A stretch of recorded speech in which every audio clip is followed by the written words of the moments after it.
यहां बनने वाली भाजपा सरकार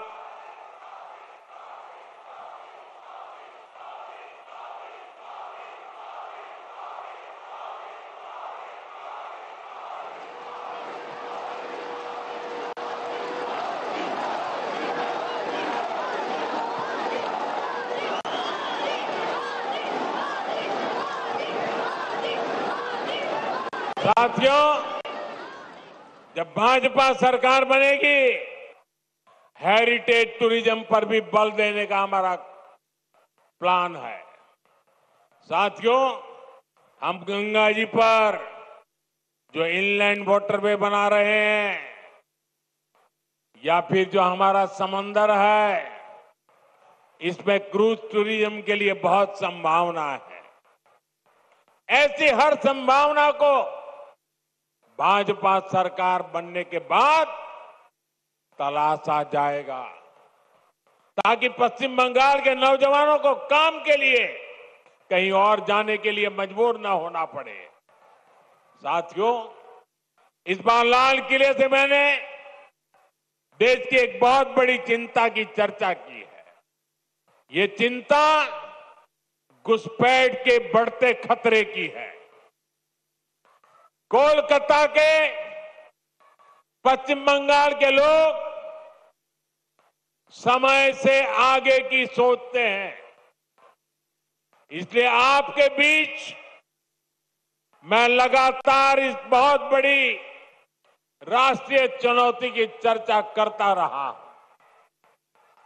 आजकल आप देखते हैं, जिन देशों को विकसित कहा जाता है, जिनके पास संसाधनों की कोई कमी नहीं है, वहां घुसपैठियों के खिलाफ मुहिम चल रही है। ये देश अब घुसपैठियों को ज्यादा नहीं सह सकता। घुसपैठियों को निकालना चाहिए कि नहीं निकालना चाहिए? घुसपैठिए जाने चाहिए कि नहीं जाने चाहिए? उनको भगाना होगा कि नहीं भगाना होगा? कौन भगा सकता है? कौन भगा सकता है? घुसपैठियों से बंगाल को कौन मुक्त करा सकता है? घुसपैठियों से बंगाल को कौन मुक्त करा सकता है? साथियों, मोदी नहीं, भाजपा नहीं, आपका एक वोट करा सकता है। आपका एक वोट, एक बार वोट दे दीजिए, ये घुसपैठिए भाग जाने लग जाएंगे जी। साथियों, भारत के पास तो संसाधन सीमित है। हमें अपने नौजवानों को रोजगार देना है, अपने नागरिकों को सुविधाएं देनी है।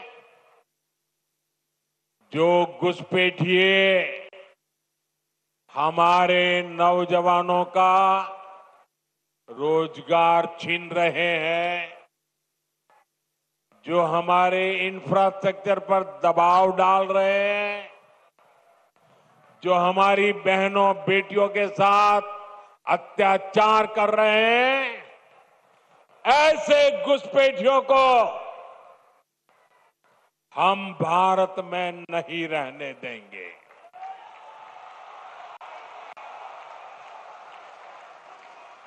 इसलिए भारत सरकार ने घुसपैठियों के खिलाफ इतना बड़ा अभियान चलाया हुआ है।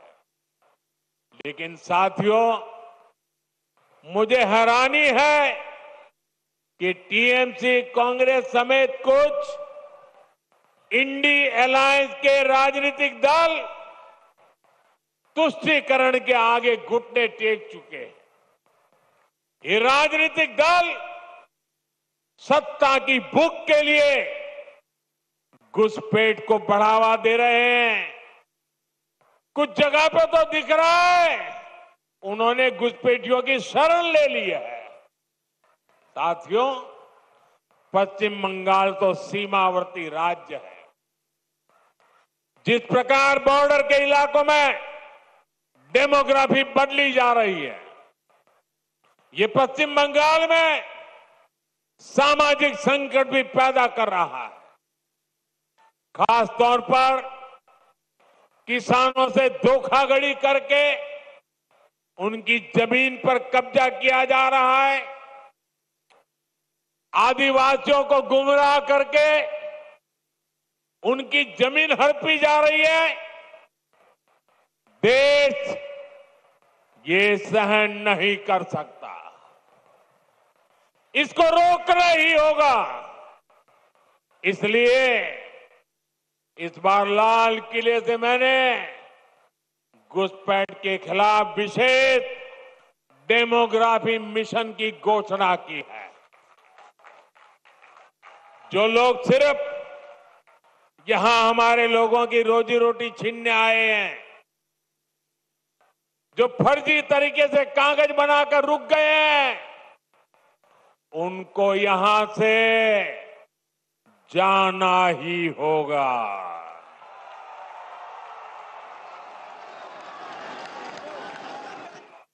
और ये काम ईमानदारी से पूरा हो सके, इसके लिए टीएमसी सरकार को भी यहां से जाना ही होगा।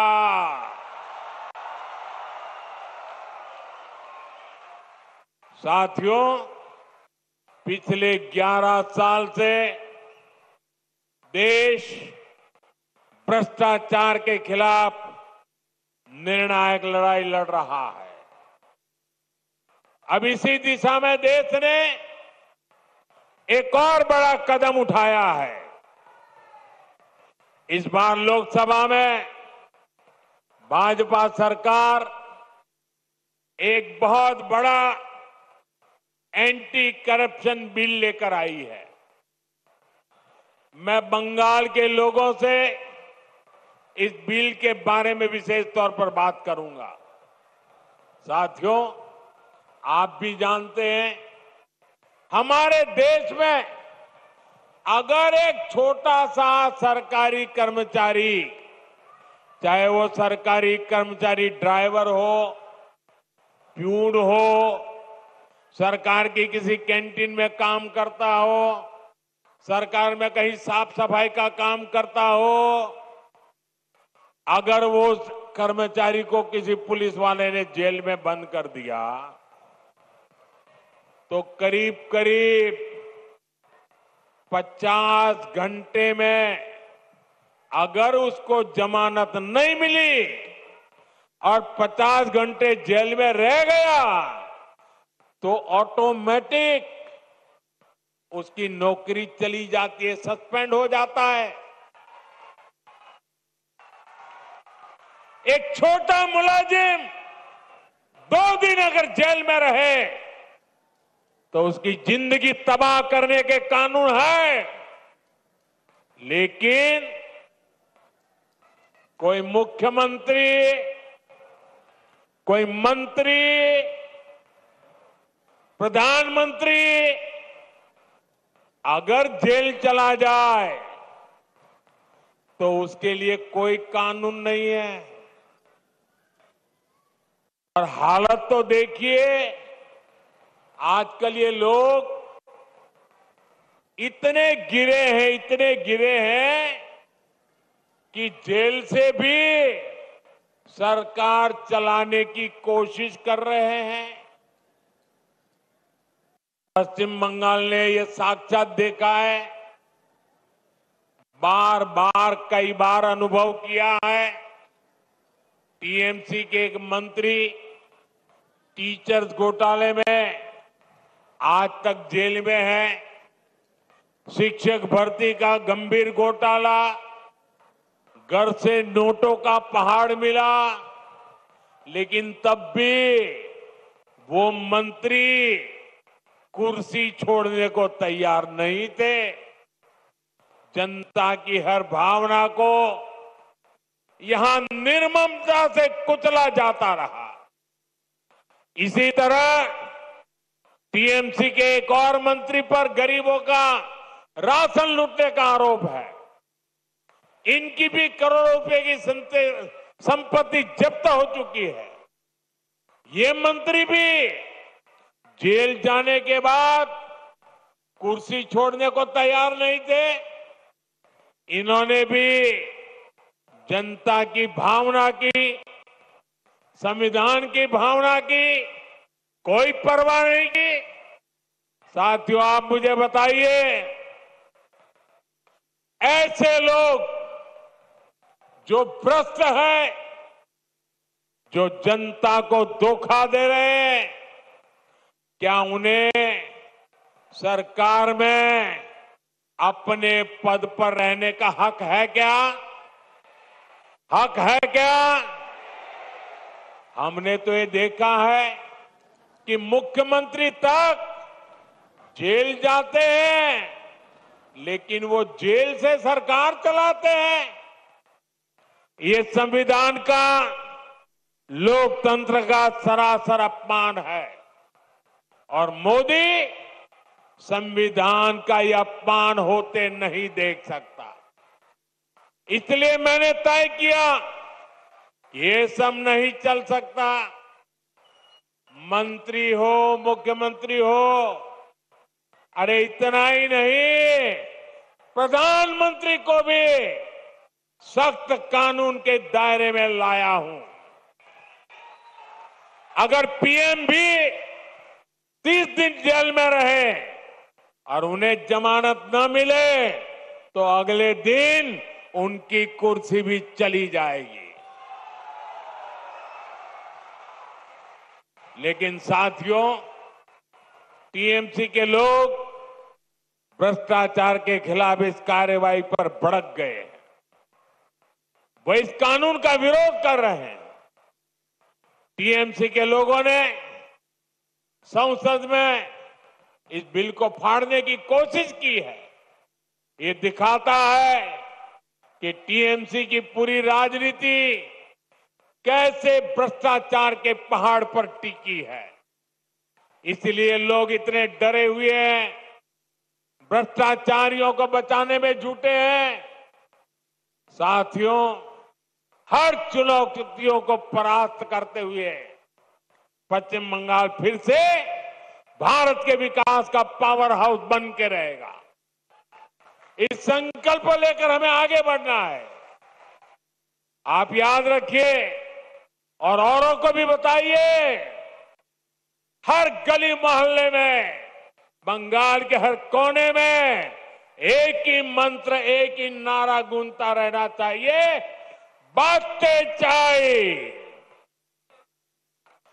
बांटते चाय, बीजेपी ताई, बांटते चाय, बांटते चाय, बांटते चाय, बांटते चाय, बांटते चाय। एक बार फिर आप सभी को इतनी विशाल संख्या में और इतनी ऊर्जा के साथ इस सभा को सफल बनाने के लिए मैं आपका आभार मानता हूं। मेरे साथ बोलिए, भारत माता की, भारत माता की, भारत माता की, वंदे वंदे वंदे वंदे वंदे वंदे वंदे वंदे वंदे वंदे वंदे वंदे।